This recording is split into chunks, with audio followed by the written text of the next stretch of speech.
그 얘기를 하지 않습니까? 제가 깨닫게 된 것은 창세기 1장 1절과 요한복음 3장 3절로 8절 이 말씀이 서로 짝을 이룬다는 것을 깨닫게 됐습니다. 창세기, 구약은 주로 그림이고요. 신약은 그 내용, 그 그림의 내용을 설명하고 있는 것이 신약 성경인 것을 깊이 알게 됐습니다. 태초에 하나님이 천지를 창조하시니라. 이 구절과 요한복음 3장 3절로 8절 가운데서 그 사람이 거듭나는 것, 하나님 나라를 볼 수 있게 되는 것이 그 거듭난과 연관된다는 걸 주님께서 말씀하셨고요. 물과 성령으로 나지 않으면 하나님 나라에 들어갈 수 없다. 네가 그 소리를 들어도 어디서 성령으로 들어간지 알지 못한다고 말씀하신 그 성령으로 난 사람, 이 성령으로 난 사람과 그 천지, 이것과 연관이 된다는 것을 한번 살펴보도록 하겠습니다. 창세기 1장 1절을 태초에 하나님이 천지를 창조하시니라. 히브리어 원어로 보게 되면요, 그 히브리어는 이쪽에서 이쪽으로 읽어 나가죠. 그러니까 이제 베레시트 바라 엘로힘 에트 하샤마임 웨트 하에레츠 이렇게 되어 있습니다. 그럼 이 내용을 좀 자세히 분석해서 보여드리겠습니다. 창세기 1장 이제 태초에라는 말부터 보죠. 이것이 베레시트라는 히브리 말인데요. 이 베라는 말은 이제 접속어고요. 이 앞에 이제 명사 하레시트라는 말이 이제 태초라는 뜻이거든요. 근데 여기서 우리가 주의 깊게 봐야 되는 것이 뭐냐면 이것이 가지고 있는 의미를 얘기하는 겁니다.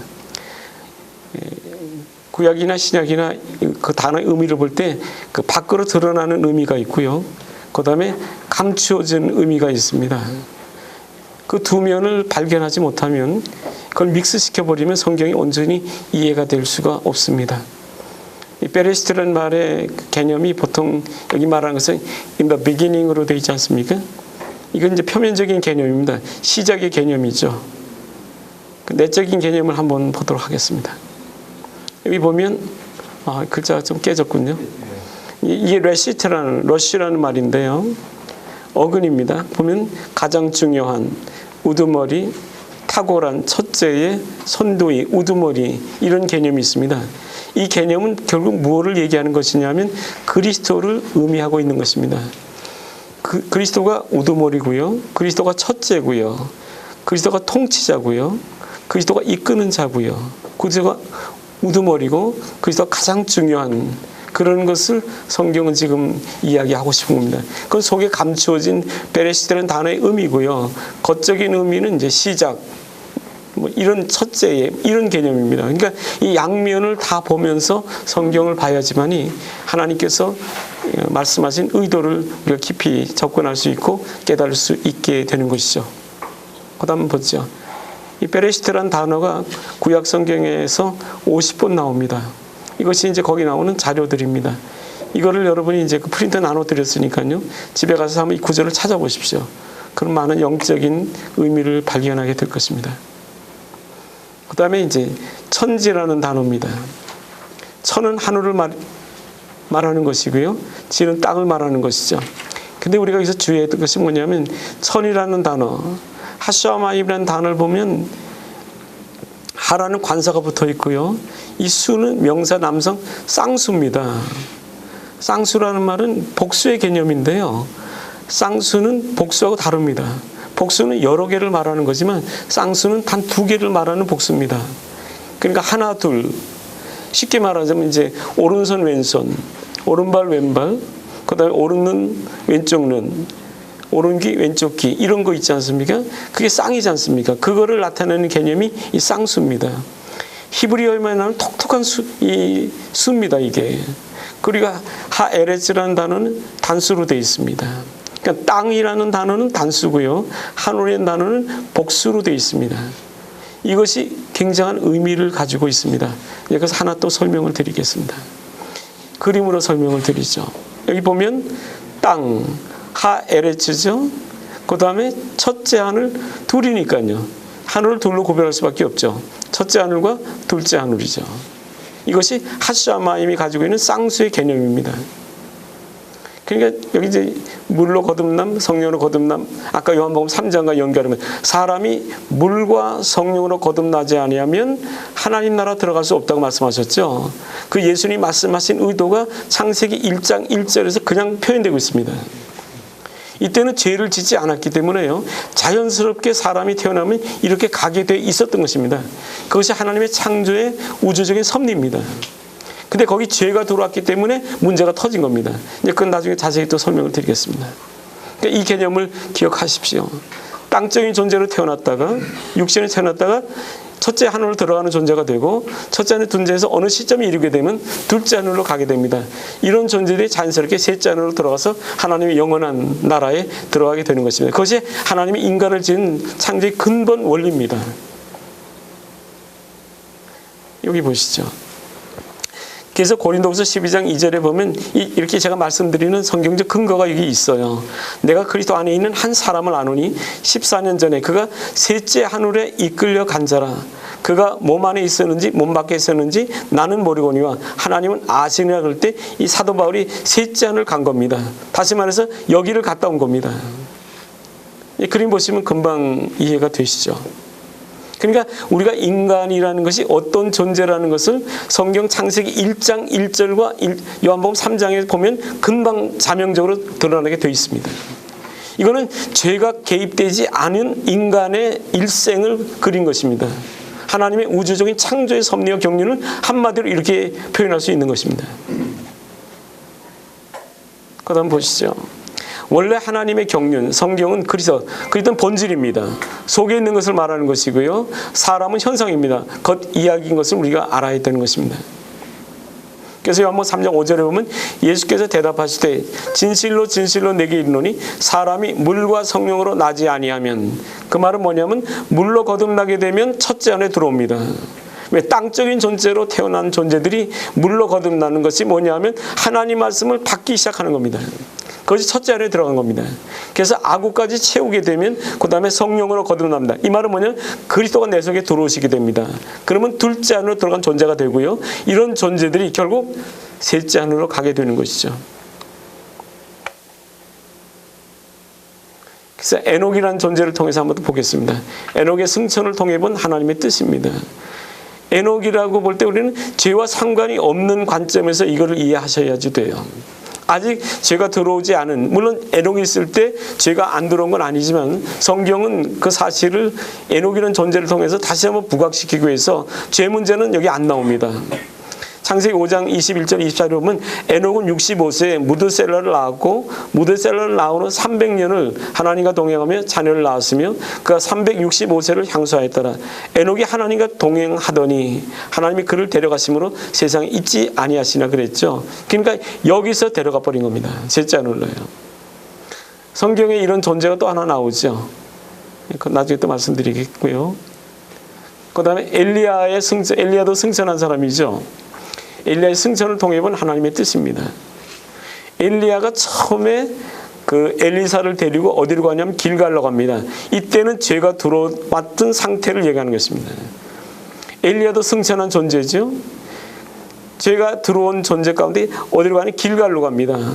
왜 길갈로 가냐 하면 엘리야는 죄를 나타낸 존재였고 에녹은 죄가 없는 상태 존재를 하나님께 표현하신 건데요. 엘리야는 죄인이었습니다. 선자지만요. 죄가 있어요. 길갈로 갑니다. 길갈이 뭐냐면 십자가 사건을 말하는 것인데요. 애굽의 수치가 굴러 떨어진 것이 길갈입니다. 수치란 말은 죄와 상관된 거죠. 하나님 앞에서요. 그래서 동행하다가 어디로 가냐면 베델로 갑니다. 또 엘리사가 베델까지 따라 붙죠.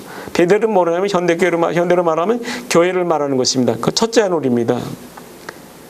여리고는 그래서 베델에서 헤어지지 못하고 하나님께서 나를 여리고로 보낸다 그러죠.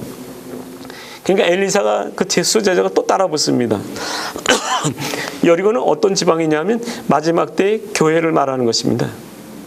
결국은 요단을 건너지요. 요단을 건넜을 때 엘리야의 승천이 이루어지게 되고 엘리야의 겉옷을 엘리사가 받게 되고 이 요단을 쳐서 건너오게 되죠. 결국은 엘리야는 여기서 승천해서 셋째 하늘로 간 겁니다. 지금까지 말씀드린 것처럼 이 모든 사건을 보세요. 이 패턴이 똑같습니다. 그러니까 성경이 사실은 어려운 책이 아닙니다. 제가 어렵지 않다는 말을 왜 표현하냐면 하나님께서 계시해 주시고 열어주시면요, 성경보다 쉬운 책이 없습니다. 수도시 반복되고 있습니다.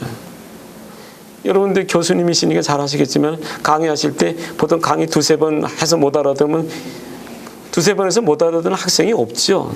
일반적으로 생각하실 때요. 거의 다 있죠. 근데 여기는 성경은요, 두세 번 정도가 아닙니다. 신구약 성경이 전부 반복입니다. 그러니까 하나님께서 한 영혼을 얼마나 사랑하신다는 것을 그걸 통해서 우리가 금방 알 수가 있습니다. 그래서 이거는 열왕기하 2장 1절 25절에 나온 겁니다. 엘리야가 엘리사로 더불어 길갈에서 나가더니 엘리야가 엘리사에게 이르되 청컨대 너는 여기 머물러라 그럽니다. 길갈에. 여호와께서 나를 베델로 보내시느니라. 엘리사가 가로되 여호와의 사심과 당신의 혼의 삶을 가리켜 맹세하노니 내가 당신을 떠나지 아니하겠나이다. 이 두 사람이 베델로 내려가니 베델에 있는 선지자 생도들이 엘리사에게 나와 이르되 여호와께서 오늘날 당신의 선생을 당신의 머리 위로 취하실 줄 아나이까. 가로되 나도 아노니 너희는 잠잠하라 그러죠. 사실 신앙생활은 남의 말 듣고 하는 게 아니거든요. 하나님과 나와의 관계입니다. 엘리야가 저에게 이르되 엘리사야 청컨대 너는 여기 머물라. 그러니까 어린 시절에는 그 선생의 지도를 받습니다. 근데 성숙하게 되면 거기서 떠나게 되는 거죠. 엘리야가 저에게 이르되 엘리사 여기 너 머물러라 그러죠. 여호와께서 나를 여리고로 보내시느니라.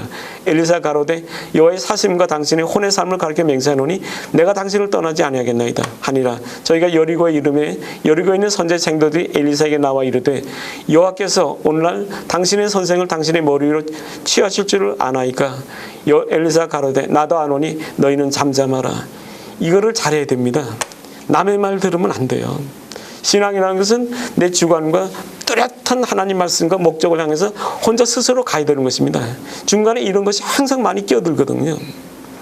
엘리야가 또 엘리사에게 이르되 청컨대 너는 여기 머물라 그러죠. 여호와께서 나를 요단으로 보내시느니라. 저 가로되 여호와의 사심과 당신의 혼의 삶을 가르쳐 맹세하노니 내가 당신을 떠나지 아니하겠나이다. 이에 두 사람이 행하니라. 선지자의 생도 50인이 가서 멀리 서서 바라보매 두 사람이 요단까지 섰더니 엘리야가 겉을 취하여 말아서 물을 치매 물이 이리저리 갈라지고 두 사람이 육지 위로 건너더라 이러죠. 그 다음 보시죠. 건너매 엘리야가 엘리사에게 이르되 나를 내게서 취하시기 전에 내가 내게 어떻게 할 것을 구하라. 엘리사 가로되 당신의 영감이 갑절이면 내게 있기를 권하이다. 가로되 내가 어려운 일을 구하는도다. 그러나 나를 내게서 취하는 것을 내가 보면 그 일이 내게 이루려니와 그렇지 않으면 이루지 아니하리라 하고 두 사람이 행하며 말하더니 호련히 불세례와 불말들이 두 사람을 격하고 엘리야가 회리바람을 타고 승천하더라 그랬대 있지 않습니까? 승천이 이루어진 겁니다. 죽음을 맛보지 않은 거죠. 여기서 제가 전말씀 한번 드리죠. 지금 한국의 유명한 목사님입니다. 이름만 대면 뭐 여러분 다 아시죠. 텔레비전에 매일 나옵니다. 그분이 무슨 얘기를 하면 인간이 죄를 진 게 불행 중 다행이라고 얘기를 하더군요. 어느 날. 제가 가만히 들었는데 그분이 그러세요. 만약 인간이 죄를 짓지 않았다면 인간이 죽지 않을 것이다. 인간이 죽지 않으면 아브라함도 이삭도 야곱도 지금 종로 네거리를 걸어 다닐 수가 있다는 겁니다. 그러면 지구가 미어 터질 거다. 그러니까 인간이 죄를 진 게 어쩌면 불행 중 다행이다. 아주 조심스럽게 말한다고 반복하면서 그 얘기를 하더군요. 그 설교가 방송을 통해서 여러 차례 방송된 걸 제가 보면서 주님 앞에 기도를 했어요. 주님, 저 말이 어떻게 이해를 해야 됩니까? 그때 주님께서 이런 거를 가르쳐 주셨어요. 엘리야가 승천했을 때요, 남은 게 하나도 없습니다. 호련히 변화됐어요, 그냥. 아니, 호련히, 그러니까 인간이 죄를 지었기 때문에 죽어서 땅에 묻혀서 죽어야, 그래서 육체가 벗어났다. 이런 것 때문에 그분이 그런 얘기를 하셨는데, 그건 완전히 넌센스입니다.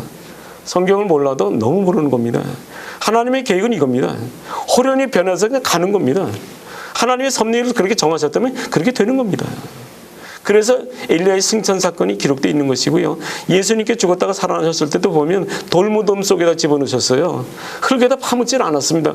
왜 돌무덤에 집어넣냐면요, 이런 거를 나타내기 위해서 그러신 겁니다. 예수님 돌무덤 나중에 제자를 가봤으니까 시체가 없었죠. 옷만 폭에 져 있었습니다. 호련히 변화되어 버린 겁니다.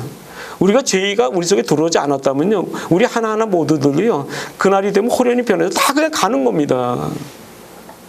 그러니까 우리가 성경을 말할 때요, 내 스스로 어떤 아이디어를 얘기하지 않으면 안 됩니다. 자기가 세상에 유명한 목사가 됐고 불려다니니까 말은 내놔야 되겠고 억지로 말을 만들어서 할 수밖에 없는 그런 처지가 된다 그러면 자기가 스스로 스탑을 해야 됩니다. 하나님이 주지 않은 말씀을 퍼뜨리게 되면 그 엄청난 죄를 짓는 거거든요. 얼마나 많은 사람을 미혹하게 됩니까? 제가 이걸 보면서 그때 깨닫고 주님께 참 감사했고요. 이런 걸 책으로 써서 또 내놔야 됩니다. 그래서 그런 사람들에서 미혹당한 사람들을 바른 길로 가도록 인도를 해야 되겠죠. 엘리사가 보고 소리 지르되 내 아버지여 내 아버지여 이스라엘 병거와 그 마병이 하더니 다시 보이지 아니하니라. 이 엘리사가 자기의 옷을 잡아 둘로 찢고 엘리야의 몸에 떨어진 겉옷을 주워가지고 돌아와서 요단 언덕에 서서 엘리야의 몸에 떨어진 그 옷을 가지고 물을 치며 가로되 엘리야의 하나님 여호와는 어디 계시나이까 하고 저도 물을 치매 물이 이리저리 갈라지고 엘리사가 건너니라. 여기서 우리가 생각할 수 있는 이겁니다. 엘리야의 하나님 여호와라고 지금 부르고 있죠. 이게 참 겸손한 겁니다. 오늘날 이 교계를 보면요, 선생이 없어요. 전부 그냥 엉망진창입니다. 선배도 없고요, 후배도 없습니다. 전부 제잘난 사람입니다. 여기서 하나를 보게 엘리야의 하나님이라고 부르지 않습니까? 이게 참 무서운 얘기죠. 그러니까 이 질서가 뚜렷합니다. 먼저 난 자, 나중 난 자. 나이라는 것이 이거 무시하면 안 됩니다. 하나님 보내 세상에 보면 순서거든요. 그러니까 나이 많은 분들을 경외해야 되고 존경해야 됩니다. 나이 하나 때문에도요. 왜? 하나님께서 그렇게 정하셨기 때문에요. 그러니까 진짜 은혜를 받고 하나님의 사랑 속에 사는 사람들은 이런 하나님 말씀을요 철저히 이행하면서 삽니다. 왜? 그래야 말씀하신 그분에게 영광이 돌아가기 때문에 그런 겁니다. 15절에요. 맞은편 여리고에 있는 선지자 생도들이 저를 보며 말하기를 엘리야의 영감이 엘리사 위에 머물렀다고 가서 저를 영접하여 그 앞에 땅에 엎드리고 가려 당신의 종들에게 용사 50인이 있으니 청컨대 저희로 가서 당신의 주를 찾게 하소서. 염려컨대 여호와의 신이 저를 들어가다가 어느 산에나 어느 골짜기에 던지셨을까 하나이다. 엘리사가 가로되 보내지 말라 하나 저희 무리가 서로 부끄러워하도록 강청함에 보내라 한지라. 저희가 50인을 보냈더니 사흘을 찾지 못했다 그랬죠. 열왕기하 2장 18절에 이제 보죠. 엘리사가 여리고에 머무는 중에 무리가 저에게 돌아오니 엘리사가 저에게 이르되 내가 가지 말라고 너에게 이르지 아니하였느냐 했더니 그 성사람들이 엘리사에게 고하되 우리 주께서 보시는 바와 같이 이 성읍의 터는 아름다우나 물이 좋지 못하므로 토산이 익지 못하고 떨어지나이다. 그런 체험을 하나님의 한 선지자인데도요 고집을 피우고 가지 않습니까? 너무 고집 피우면요 결국 가라고 허락을 할 수밖에 없어요. 우리가 그런 자리까지 가면 참 곤란합니다. 내가 가지 말라고 너에게 이르지 아니하였더냐 그 말입니다. 근데 성사람들이 그러죠. 이 성읍의 터는 아름다우나 물이 좋지 못하므로 토산이 익지 못하고 떨어지나. 여기 물이 좋지 못하는 말은 말씀이 좋지 못하는 말 그런 뜻입니다. 여리고는 마지막 때 하나님의 교회 모습이거든요. 오늘 현대교회 그 종들이 말하는 메시지가요 좋지 못합니다. 좋지 못하는 말은 그 메시지 들어가지고는요 온전한 구원에 이룰 수가 없다는 말입니다. 왜냐하면 토산이 익지 못하고 토산이 익지 못한다는 말은요 그 안에 씨가 생기지 않는다는 말입니다. 그래서 기한절에 다 떨어져 버려요. 그러니까 그 안에 씨가 없는, 씨가 생명력을 가지 못하는 그런 토산들을 땅에 심어봐야 그 다음에 생산할 수가 없는 것이죠. 그걸 다른 말로 말하면요 아무리 교회생활 열심히 하고 쫓아다닌다 할지라도 그리스도가 내 안에 들어가지 않으면 이런 존재가 될 수밖에 없다는 것을 구약은 이렇게 비유적으로 말씀한 거죠. 그래서 엘리야가 가로되 새 그릇에 소금을 담아 내게로 가져오라 그럽니다. 새 그릇입니다. 새로운 메시지죠. 그걸 들어야지 돼요. 거기 소금을 넣어야 됩니다. 그리스도를 얘기해 줘야 됩니다. 그래서 물을 고치는 겁니다. 지금 제가 하는 사역이 이 사역입니다. 물을 고치는 겁니다. 그러니까 어려움이 있을 겁니다. 왜? 미국에서도 어려움을 많이 겪었으니까요. 막 패 죽이려고 달려드는 목사님들이 한두 사람이 아니었어요. 왜? 이 메시지를 듣게 되면 자기가 지금까지 쌓아왔던 모든 것이 다 무너져 버려요. 그러니까 저를 죽일 수밖에 없는 겁니다. 다시 말해 저를 죽인다는 말은 제 입에서 나가는 이 메시지를 끊겠다는 겁니다. 그래서 이제 순교할 수밖에 없는 길을 갈 수 있게 되는 거죠. 저는 사실 순교하기 싫습니다. 오래 살고 싶고요. 깨끗하게 그냥 가고 싶거든요. 근데 주님이 그 길을 가라 그러면 갈 수밖에 없겠죠. 쥐두새도 모르게 죽이는 방법이야 지금 현대에서 얼마나 많이 나와 있습니까? 기도하는 것은 주님 앞에서 끝까지 이 메시지 바로 전하다 갈 수 있기를 바라는 거죠. 23절에요. 엘리사 거기서 베델로 올라가더니 길을 행할 때 젊은들이 성에서 나와서 저를 조롱하며 가로되 대머리여 올라가라, 대머리여 올라가라, 이런 얘기를 하지요. 엘리사가 돌이켜 저희를 보고 여호와 이름으로 저주하며 그 수풀에서 앙콤 둘이 나와서 아이들 중에 42명을 찢었습니다. 그리고 사마리아로 돌아갔죠. 제가 이 사역을 하면서 제가 이런 체험을 했습니다. 실제로요. 저를 힐난하고 저를 잡아 죽이려고 희롱하던 그런 사람들이 당하는 모습을 봤어요. 그래서 한 가지 부끄럽지만은 예를 드리죠. 제가 이제 골프를 조금 잘 쳐요. 남들이 그러는데 싱글을 친다 그러더라고요. 하다 보니까 이제 저희 지역은 군인 가족이고 자매님들이 많아요. 그러니까 제가 이런 처지가 되니까 어느 자매님이 저한테 전화가 왔어요. 목사님 골프 좀 같이 치자고요. 가르쳐 달라고요.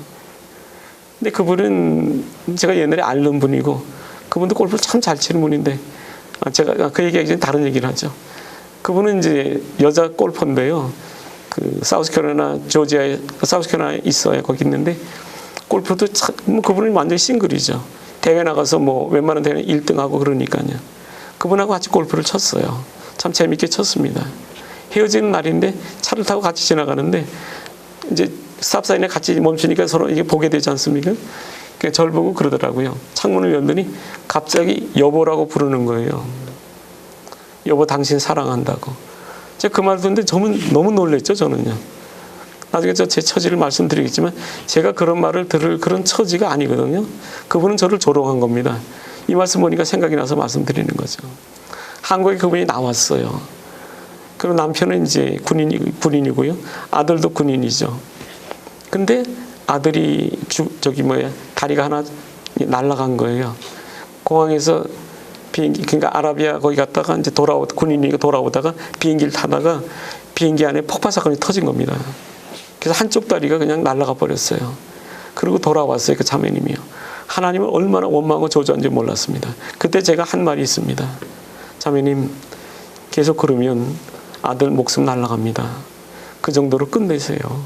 저는 그 자매님이 저한테 여보라고 불렀던 생각이 났고요. 그렇게 조롱한 것이 생각이 났어요. 지금은 그분이 잠잠하지요. 제가 책망을 했거든요.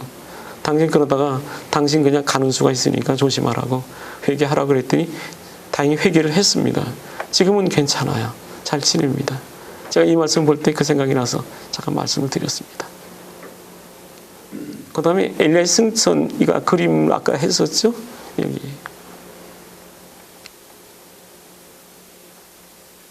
이사야 34장 이런 말씀이 있습니다.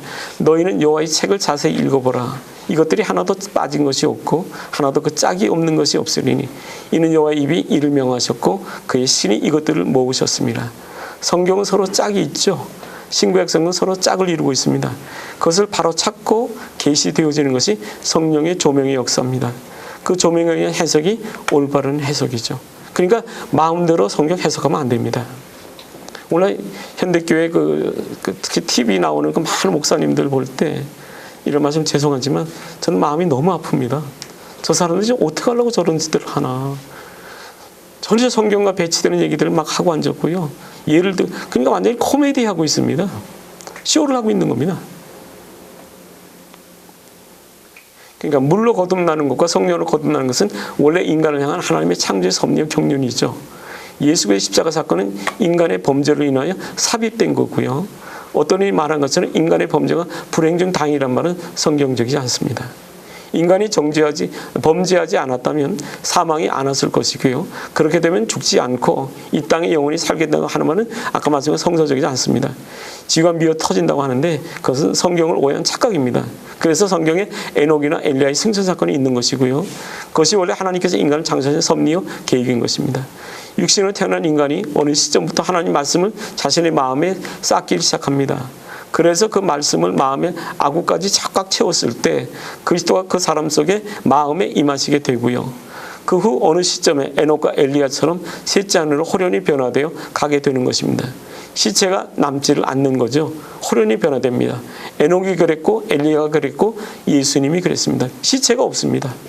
예수의 시체를 땅속에다 묻지 않고 돌무덤에 묻은 이유를 이제야 우리가 아리라고 생각을 되죠. 그래서 돌무덤이라고 크게 써놨습니다. 여기 또 요한복음 2장에는 물로 된 포도주 사건이 있죠. 거기 도랑아리 6을 갖다 놓고 예수님께서 저에게 말씀하시죠. 항아리에 물을 채우라. 도랑아리 6이란 말은 인간을 말하는 겁니다. 6이라는 수는 인간을 말하는 거거든요. 하신즉 아구까지 채우니 이제는 떠서 연회에 갖다 주어라. 이 말씀이 떨어질 때 물이 포도주로 바뀐 겁니다. 이게 하나님 살아있는 말씀이거든요. 갖다 주었더니 연회장은 물로 된 포도주를 맛보고 어디서 난지 알지 못하되 물떠온 하인들은 알더라. 연회장이 신랑을 불러 말하되 사람마다 먼저 좋은 포도주를 내고 후에 취한 후에 낮은 것을 내거늘 그대는 지금까지 좋은 포도주를 두었도다 하니라. 예수께서 이 처음 표적을 갈릴리 가나에서 행하여 그 영광을 나타내셨죠. 그러니까 신앙생활은요 갈수록 좋아져야 됩니다. 맛이 좋아야 돼요. 맛이 좋다는 말은 그 입에서 나오는 그 말이요 사랑의 말이 나와야 됩니다. 그렇지 않으면 전부 백슬라이드한 거고 곁길로 빠진 겁니다. 오늘 교회 장로들이 문제가 많다 그러죠. 그럼 왜 그렇습니까? 예수 오래 믿었는데 세월이 흘렀는데요.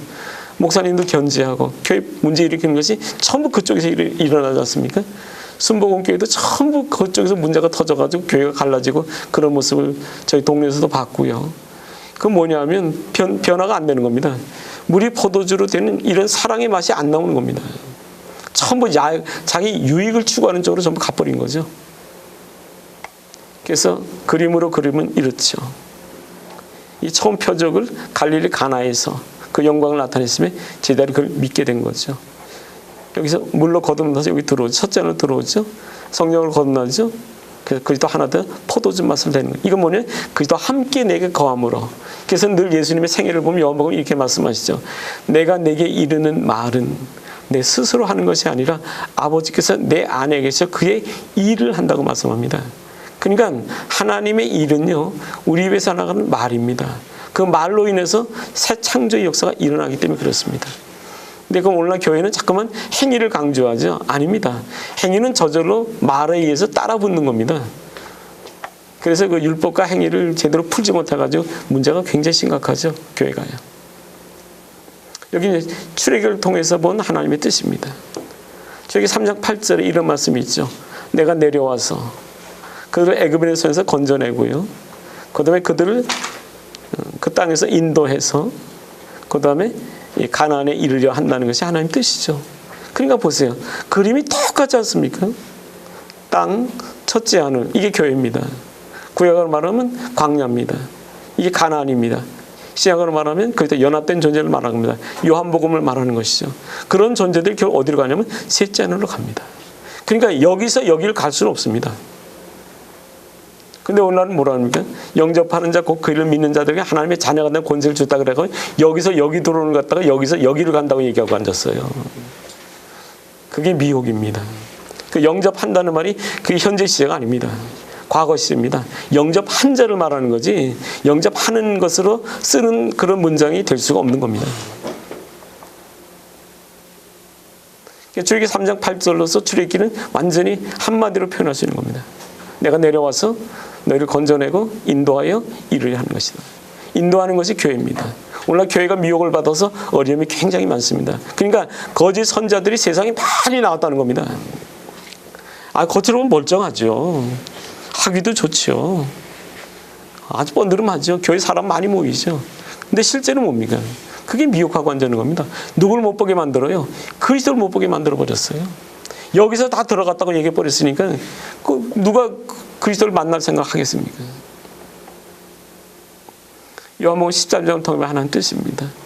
이게 이제 세족식 할 때 예수님이 말씀한 거거든요. 베드로에게 예수께서 가라사대 이미 목욕한 자는 발밖에 씻을 필요가 없느니라. 온몸이 깨끗하니 너희가 깨끗하나 다는 아니니라. 여기 목욕했다는 말은요 홍해를 건넜다는 말입니다. 발을 씻는다는 말은 요단을 건너는 걸 말합니다. 성령에 의해서 거듭나는 걸 말하는 것이고 여기는 물로 말씀으로 거듭나는 걸 말하는 거죠. 요한복음식으로 말하면요. 이해가 되시죠? 그런 존재들이 셋째 하늘로 가는 겁니다. 그래서 주님은 늘 물으시는 게 이겁니다. 내가 어디 있느냐. 이 그림을 딱 보면요, 내가 어디 있다는 현주소가 딱 나와버려요. 그래서 이제 심각해지는 겁니다. 가만히 보니까 나는 여긴 안 가 있거든요. 제가 한국에 나왔을 때 지금 저기 김포 근처에 옛날에 저 교회 선배님이 계세요. 한 10년 선배인데 갔더니 부흥회를 해달라 그러더군요. 그래서 한 달간 부흥회를 했거든요. 매일 한 게 아니고요. 주일날마다 2번씩 8번을 했습니다. 그때 제가 이런 얘기를 했어요. 근데 마지막 날인데 거기 여전도 회장이 그 식사하는데 앞에 와서 딱 앉더라고요. 저는 목사님 같이 있었는데 그분이 한 말이 그 말이에요. 목사님 설교를 들으니까 자기는 천당 아래목은커녕 천당 문턱도 못 갔다는 겁니다. 그때 저는 알았죠. 아, 이분이 말씀을 제대로 들었구나. 그래서 일주일 동안 잠을 제대로 못 잤답니다. 고민에 빠져가지고 점 식사하는데 앞에 딱 앉았어요. 목사님 저 어떻게 하면 좋습니까? 그러니까 담임 목사나 사모님은 난리가 난 거죠. 여전도 회장이 그렇게 나오니까 이거 문제가 심각해진 겁니다. 저는 왜 그런 줄 알았죠. 그래서 오늘 저녁에 마지막 설교니까 나와서 들으십시오. 그러면 해결점을 찾을 겁니다. 그래가지고 이제 목사님 식사 끝나고 이제 목사관에 가서 앉아 있는데 그 목사님이 저한테 화를 내시더군요. 제가 뭐라 그러냐면 칠판을 좀 세워달라 그랬어요. 그때는 이런 게 없었기 때문에 칠판에다 그림 그려가면서 설명하려고 그랬죠. 그때 목사님이 저한테 화를 내다 그러고 당신이 얼마나 잘못됐다는 걸 아느냐고 말이지. 내가 지금까지 참아왔다 그래서 막 화를 내시더군요. 그래서 제가 그랬죠. 목사님도 주의 종이고 저도 주의 종입니다. 종은 주인이 시킨 대로 하는 거 아닙니까?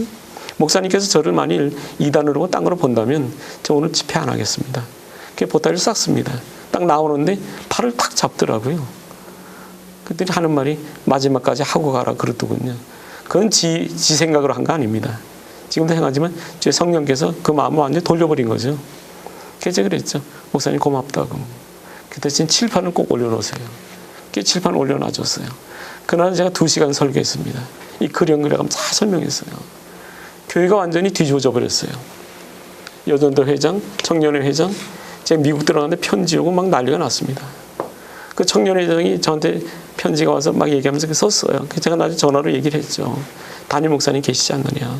내가 뭐는 하겠지만은 다른 거는 할 수 없다. 그랬더니 그분이 하는 말이 그런 얘기를 하더군요. 목사님, 우정이 중요합니까? 생명이 중요합니까? 딱 그러더라고요. 거기에 제가 대답을 못했어요.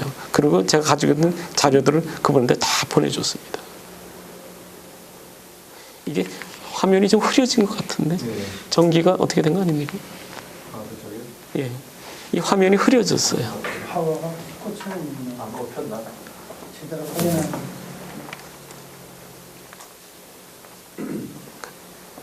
거기 플러그가 꼽히지 않은.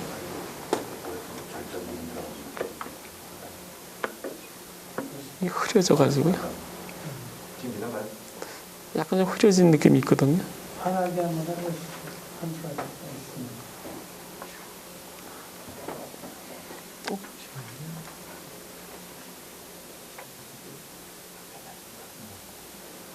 그러니까 여기도 좀 이미 목욕했다는 말은 여기서 이걸 건넜다는 말이고요. 발바퀴, 그러니까 하나님 말씀 받기 시작한 겁니다. 이게 죄사함을 말하는 거거든요. 그 다음에 그러면 이때 십자가 사건 전인데 이미 목욕했다는 말을 예수님이 말씀하셨는데 혹시 왜 이렇게 말씀하시는지 이해하십니까? 십자가 사건 이전이거든요. 피 흘림 없으면 죄사함이 없거든요. 근데 이제 십자가에 피 흘리기 전인데 왜 이미 목욕한 자라는 다시만 죄사함을 받았다는 얘기를 하십니까?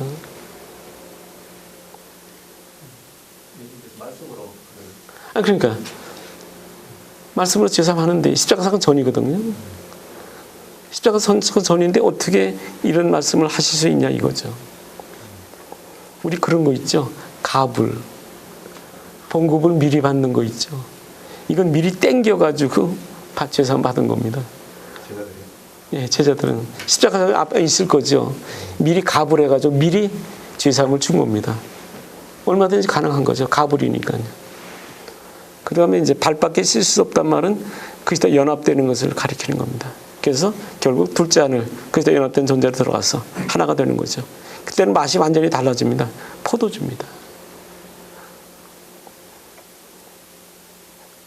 잠깐만요. 이 로마서를 통해 본 하나님의 뜻입니다. 그러니까 이런 개념을 가지고 로마서를 읽으세요. 그러면 겉으로 빗나가지 않습니다. 그러니까 목사님의 설교도 이런 개념을 알고 자기가 설교를 하면 방향이 흐트러지지 않거든요. 이런 걸 몰고 설교하기 때문에 자기가 스스로 자가당착에 빠져버려요. 나중에 물어보면 당신이 왜 그 말을 했냐 그러면 그건 몰라요. 이해를 못합니다. 이해 못하고 그냥 성경에 있는 대로 문자 그대로 떠드는 거예요. 그러니까 제대로 의사전달이 안 된 겁니다. 전체를 알고 부분을 얘기해줘야 성도들도 자기 가는 길이 어디라는 걸 분명히 아는데 전체를 얘기 안 해주고 그냥 얘기해 놓으니까 내가 지금 노스캐롤라이나에 살고 있는지 오하이오에 살고 있는지 그걸 모릅니다. 헷갈려 버리고 마는 거죠. 로마서에 보면 4장 25절 이게 이제 그거죠. 죄사함과 의롭다 하심을 얘기한 것이고요. 로마서 6장은 세례에 대한 얘기가 나오죠. 그리고 이제 첫째 안에 들어갈 때 이게 이제 교회인데요. 광야 교회거든요. 여기 한문으로는 신자라고 써놨습니다. 이게 믿을 신자, 이게 놈자자거든요. 문자 그대로 하면 믿는 놈입니다. 그리고 요단을 건너서 여기 들어가면 다시 여호수아 인도하면서 여기 들어가면 성령으로 거듭나면 신자가 됩니다. 신신자, 귀신신자, 아들자자죠. 이게 하나님의 아들입니다. 그러니까 믿는 사람하고 하나님의 아들하고는 뭡니까? 분명한 차이가 있습니다. 이 안에는 그리스도가 있고요. 생명이 있고요. 이건 생명이 없습니다. 그러니까 믿다가 타락 얼마든지 할 수 있어요. 알미니안하고 칼비니즘이 싸운 이유가요. 여기에 있습니다. 아주 간단합니다. 무식하면 그렇게 되거든요. 그러니까 여기서 건너올 때요. 알미니안이고 칼비니고 전부 그리스도가 내 속에 들어갔다고 전제를 하고선 모든 걸 풀어나갔어요. 그러니까 믿다가 타락한다는 것은 칼비니즘은 이해가 안 되는 거죠. 그리스도가 안에 들어갔는데 어떻게 타락하냐. 타락했다가도 결국은 다 하나가 된다. 이렇게 설명하고 알미니안들은 아니다. 얼마든지 그리스도가 있어도 타락할 수 있다. 이렇게 된 겁니다. 그래서 그렇게 피비린내 나는 2000년 동안에 그런 전쟁들이 있었고 그런 싸움이 있었던 겁니다. 근데 한마디로 쉽게 풀리는 건 뭐냐면 믿을 때 그리스도가 들어간 게 아니에요. 믿을 때 믿음이 들어온 겁니다. 믿음이 들어와서 믿음의 선한 싸움을 해서 그 다음에 영생을 취하게 되어 있는 겁니다. 그 디모데후서 6장에 나오는 얘기입니다. 그러니까 여기서는 얼마든지 백슬라이드 합니다. 타락합니다. 여기 들어간 존재는 그렇게 안 됩니다. 이거는 억만금을 갖다 놓고 주를 부인하라 그래도요. 부인 못합니다. 순교자들이 여기서 나오는 겁니다. 이 사람은 순교 못합니다. 예수님이 12제자 보세요. 예수님 잡혀가 다 도망가 버렸어요. 왜? 그들 속에 그리스도가 없었거든요. 믿음은 가불로 받았는데 그리스도가 없습니다. 그겁니다. 그러니까 우리 자신들 한번 보십시오. 예를 들어 내가 주일날 안 나간다. 뭐 그것도 뭐 나중에 또 기회 가서 말씀드리겠지만은 내가 어떤 뭘 했는데 내가 안 한다. 그럴 때는 자신을 한번 생각해 봐야 돼요. 내 속에 정말 그리스도가 있는가. 믿음에 있는 거는 분명히 인정할 수 있습니다. 그러니까 이스라엘 백성이 60만이 장정대에 넘어왔지만 갈렙과 여호수아를 빼는 거 다 멸망했거든요. 그럼 그 사람들이 믿음이 없었느냐? 아닙니다. 믿음이 있었습니다. 갈렙과 여호수아는 왜 거기 들어갔냐? 그래서 연합됐기 때문에 들어간 겁니다. 그러니까 연합되지 못하면 여기서 다 망합니다. 씨가 없고 생명이 없기 때문에 하나님께서는 그거 다 처분해 버립니다. 제가 조지아에 텍사스인가 한번 갔더니 어느 장로님이 그러시더라고요. 내가 신앙생활 하면서 제일 힘들었던 게 뭐냐. 지금도 힘들지만 어떻게 하나님의 사랑이 하나님이 되셔가지고 어떻게 그 수많은 사람을 죽이느냐 그러더라고요. 그래서 제가 기도하면서 생각하는데 하나님께 지혜를 주시더라고요. 하나님은 사람을 죽인 적이 없습니다. 아마 그럼 여러분 굉장히 의아해 하실 거예요. 어떻게 그렇게 많은 사람을 죽였는데 당신은 그렇게 말할 수 있느냐고. 하나님께서 사람이라 그럴 때는요. 여기다가 신자 있지 않습니까? 이게 사람입니다. 이건 사람 아닙니다. 쌀도 그렇잖아요. 그 안에 씨눈이 있을 때 그게 쌀이지 씨눈이 없는 쌀은 그건 쌀액입니다. 그건 다 처분해버려요. 왜? 그건 심어도 뭡니까? 싹이 안 나요. 생명력이 없다고 말이죠. 내 안에 그리스도가 없는 존재는 그건 사람이 아닙니다. 사람을 일단 여기서 불러주는 것 뿐이에요. 그걸 깨닫고 그분한테 그 말씀 드렸더니 그분이 그러시더라고요. 내 평생 숙제가 풀렸다. 너무너무 감사하더라고요. 또 생각이 나는데 이런 생각이 나더라고요. 어딜 갔어요. 붕괴도 아니지. 그냥 주일 설교, 저녁 설교 해달라고 갔는데 그때 제가 무슨 설교를 했냐면 신자와 생각이 좀 안 돼. 낙원과 옥에 대한 설교를 했습니다. 성경에 보면 분명히 낙원이 있고 천국이 있고 옥이 있고 지옥이 있거든요. 낙원과 옥에 대한 설교를 했어요. 근데 자매니 한 사람이 그 설교를 듣다가 너무 감격해가지고 그냥 울면서 뛰쳐나가 버렸어요. 그 앉아있지 못해가지고요. 나중에 처형한테 그 소식을 들었는데 그 자매님이 자기 할아버지가 있었답니다. 너무나 사랑했는데 할아버지 돌아가셨대요. 돌아가셨는데 예수를 안 믿고 돌아가셨다는 겁니다. 근데 그 자매님 얘기가 뭐냐면 우리 할아버지는 복음을 한 번도 들어본 적이 없다는 거예요. 시골에서 농사짓고 사시다가 돌아가셨는데 복음에 대해서 한 번도 들어본 적이 없다는 거예요. 근데 어떻게 우리 할아버지가 지옥 갔느냐고 그 평생을 의문을 가지고 사신 분이에요. 그때 제가 낙원과 옥에 대한 설교를 했거든요. 간단합니다. 이 세상에 사시는 동안에 복음에 대한 다시 그리스도의 죽으시고 사라지면서 한 번도 들으지 못한 분들은요 바로 지옥에 가지 않습니다. 어디 가냐면 옥에 갑니다. 옥에 가가지고 거기서 복음을 듣습니다. 거기서 만약 예수를 영접하게 되면 그 사람은 천국으로 가요. 하나님이 그렇게 해놓으셨어요. 예수님이 그거 어디 나오면 베드로 후서에 나옵니다. 예수님께서 십자가에 죽으시고 무덤에 들어가셨지 않습니까? 그 영으로는 어디 가셨냐면 옥에 가셨어요. 옥에 있는 영들에게 복음을 전하셨어요. 옥에 있는 영들이 누구냐? 복음을 한 번도 들어보지 못한 사람들입니다. 거기 가서 복음을 전하셨어요. 그때만이 그 복음을 듣고 예수를 영접한 사람들은 다 천국으로 가는 거죠.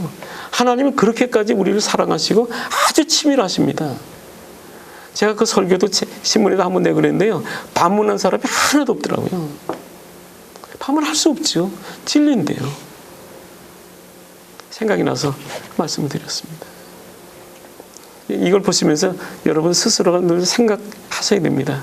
나는 지금 어디에 있는가? 나는 혹시 홍해가에 있지 않은가?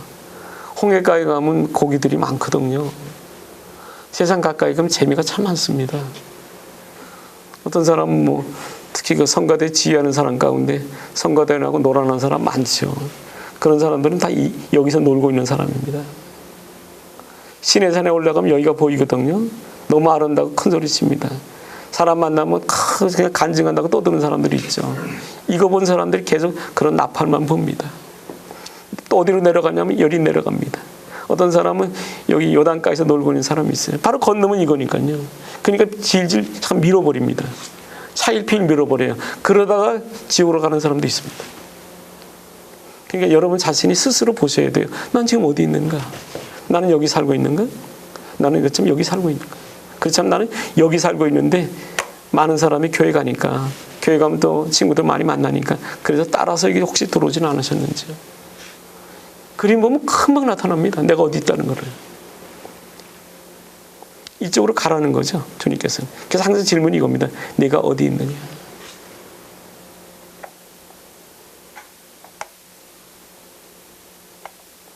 그래서 마태복음 20장 10절 이 말씀 있죠. 청함받은 사람은 많습니다. 택함 입은 자는 적다 그러셨죠. 이겁니다. 여기가 청함 입은 자들이 들어온 것입니다. 여기는 많습니다. 오늘 교회 보십시오. 얼마나 많은 사람이 버글거립니까? 텔레비 보면 그냥 몇십만이 모였다, 몇 만이 모였다, 그게 계속 보이지 않습니까? 다 된 줄 알고 앉았어요. 천만의 말씀입니다. 청함받은 자들이에요. 여기 들어가, 이게 택함받은 자리입니다. 여기 안 들어가면 여기 못 갑니다. 여기서 여기를 뛸 수는 없어요. 절대로 안 됩니다.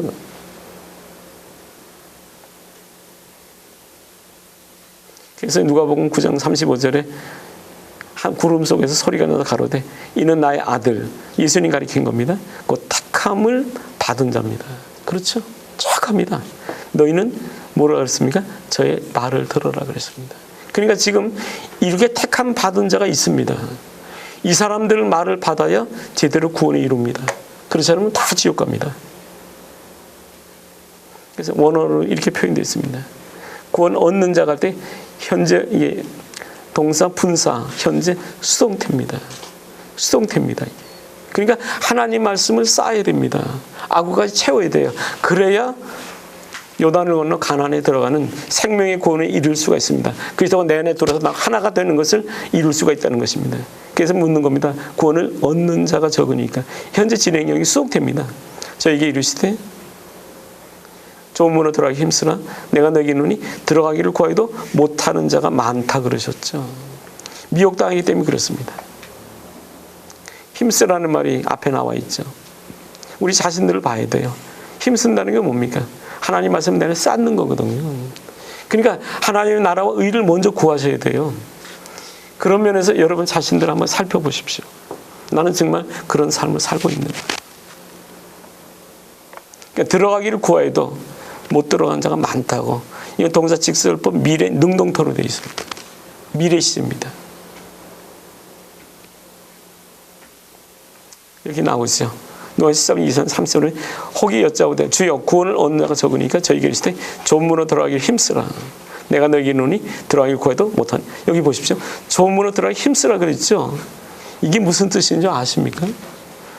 힘쓴다는 말은 힘이 들어간다는 얘기 아닙니까? 이게 무슨 얘기냐면 내가 들어가기를 마음에 딱 정하지 않습니까? 뜻을요. 그러면 주님께서 힘을 주세요. 그리고 주님이 들어갈 수 있도록 인도하시는 얘기입니다. 이게요. 그런 말은 여기 기록이 안 돼 있습니다. 그것까지 읽어야 됩니다. 성경은요. 그것까지 읽지 못하면 이 말만 전하면 완전히 율법입니다. 그 사람 못합니다. 이렇게 할 수 있는 것은요. 그리스도가 내 곁에 오셔서 성령의 능력으로 나를 힘써서 밀어주기 때문에 들어가는 겁니다. 이건 내 힘으로 하라는 말이 아닙니다. 성령의 모든 명령은요. 당신이 하겠다는 겁니다. 그래서 우리에게 요구되는 건 뭐냐면 그 말씀을 그대로 내 마음에 받아두라는 겁니다. 그게 믿음입니다. 오늘은 그게 아니죠. 교회 메시지 들어보십시오. 이렇게 인간적으로 하게 되면요. 교회가 반짝합니다. 금방 효과가 나타납니다.